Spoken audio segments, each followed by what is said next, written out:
Selection true? Absolutely, 100% true. Many evolutionists are shocked if they learn that creationists believe natural selection is true.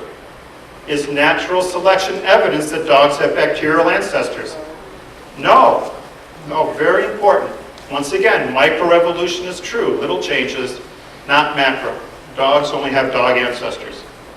Somebody asked you, why do you believe in intelligent design?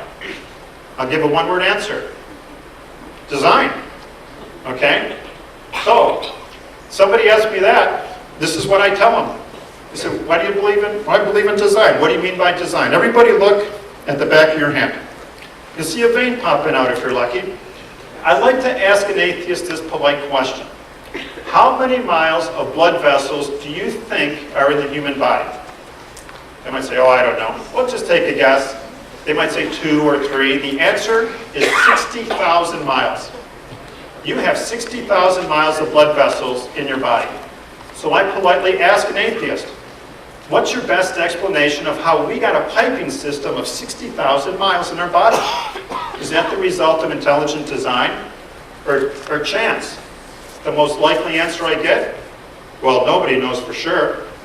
I didn't ask you if you knew. I asked you for your best explanation. Okay? That's what I'm asking. I design pipes as part of my job. I did a 16-mile job. It took me about 2 months and a lot of stress.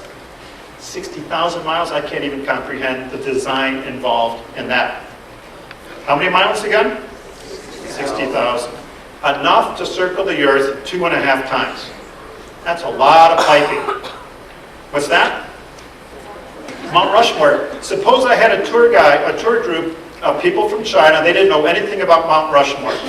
And I taught them time, nature, and chance made that over billions of years. Would they believe me? No. They wouldn't know who made it, when, why, or how. But they'd have no doubt that what? Somebody smart made it. And that's what we're debating tonight. So I lose my job as a tour guide. I get a job at UC Irvine. What's this? Suppose I taught my freshman anatomy class, this is the result of millions of years of natural processes, time, beneficial mutation, natural selection, made the eye. How long would I keep my job at UC Irvine? Forever. I could be president of the university. The only thing allowed to be taught is everything came by a natural process. They're not even allowed to question it. A design is something that's planned for. That's a definition from a dictionary. Chance is something that is not planned. I hope not to get into word games, but there's some definitions. Suppose you come home, you see this on your driveway, 15 stones in that pattern. Would you think it's by design or by chance? The pattern looks like chance, but you're not certain because you weren't. Suppose you see that on your driveway. Would you guess design or chance? Looks like a design, but you've got faith. Let's say about this much faith because you were not. But I would say you got about 500 miles worth of faith to believe it happened by chance. Both sides have faith. Neither side was there. Suppose you come home, you see that. Do you need faith to believe that happened by chance or by design? Yes, because you were not. Now you got about that much faith. You've got about 600 million miles, I think, to think that happened by chance. Once again, both sides have faith. One side has more faith. The question is, regarding the stones, how complex does it have to get before you would conclude, yeah, that has to be a design?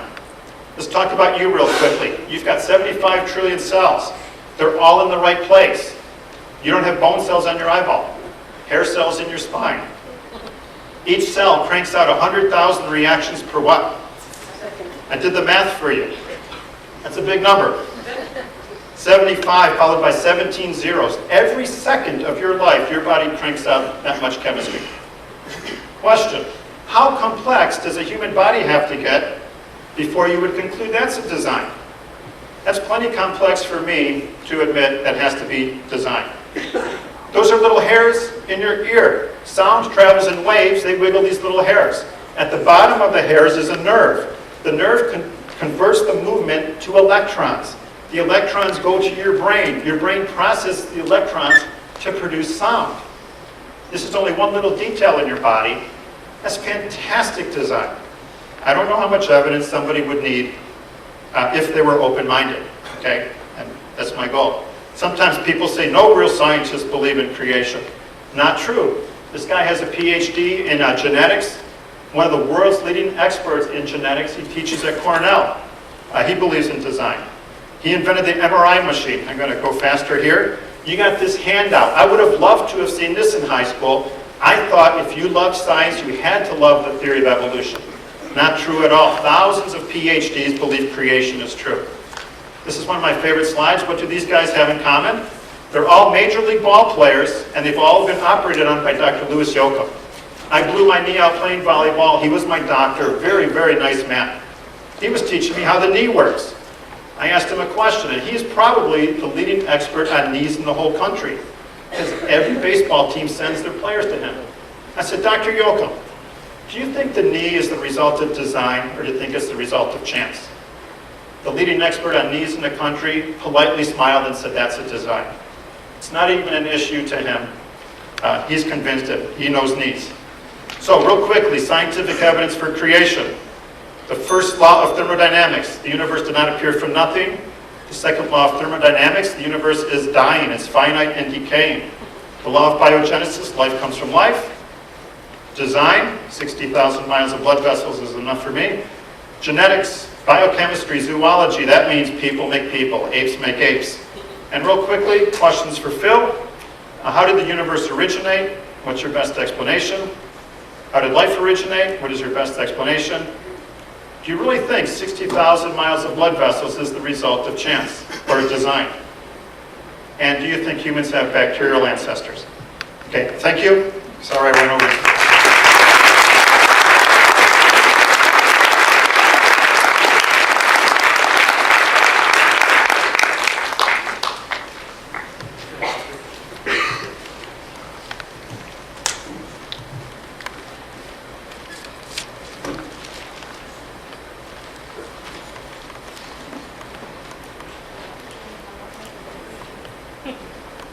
Is this working?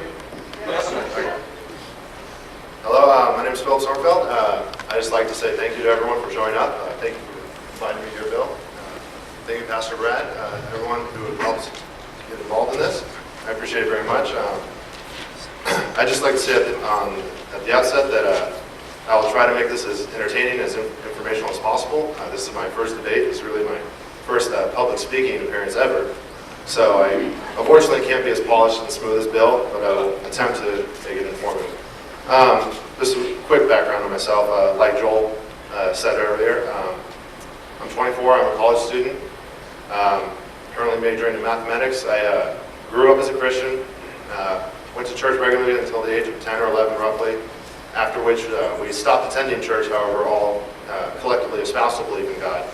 But it played less and less a part in our lives as we got older. And by the time I was 23, I felt the most apt way to describe myself would be as an atheist. And that just simply, like Bill said, someone without a belief in a higher power.